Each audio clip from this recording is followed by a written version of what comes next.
I've always been a peaceful person. My friends would say I wouldn't hurt a fly. But sometimes life pushes you to the brink, and you find yourself capable of things you never imagined. That's what happened to me. It started when I moved to a new city for work. I found a modest apartment in a quiet neighborhood. It was perfect, until I met him. Mr. Thompson, the man living in the apartment below me, seemed nice at first. He was an older man, always polite and friendly. But it didn't take long for his true nature to reveal itself. The first sign was the noises. Late at night, I would hear screams, muffled but unmistakable. I tried to convince myself it was just the TV, but the sounds were too real, too chilling. One night, I decided to confront him. I knocked on his door, heart pounding. He opened it with a warm smile, his eyes twinkling behind thick glasses. "Can I help you?" he asked. "I've been hearing some strange noises coming from your apartment," I said, trying to keep my voice steady. "Is everything all right?" His smile faltered for a split second, then returned. "Just watching some horror movies. Sorry if I disturbed you." I wanted to believe him, but the screams continued. I began to notice other things too, strange smells like something rotting, and the occasional glimpse of shadowy figures moving behind his curtains. I couldn't shake the feeling that something was terribly wrong. Then, one night, I saw her. A young woman, bruised and terrified, standing at his window, her eyes pleading for help.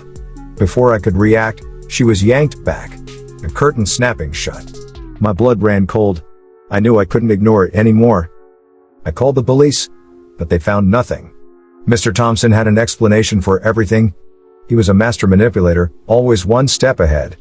I was the only one who saw through his facade, and I knew I had to stop him. I started watching him, learning his routines. I waited for the right moment, when he would be most vulnerable. It came one rainy night, when the power went out. I knew he'd be alone, probably gloating over his latest victim. I grabbed a kitchen knife and made my way downstairs, each step a struggle against the fear threatening to paralyze me. I reached his door, took a deep breath, and knocked.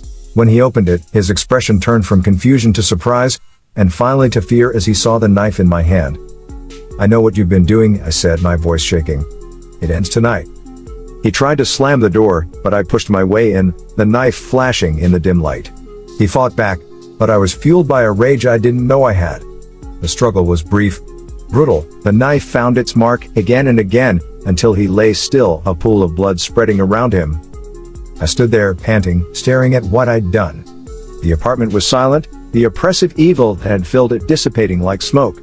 I found the girl in a back room, chained and barely conscious. She looked up at me with a mixture of fear and hope. "It's over," I said, my voice barely more than a whisper.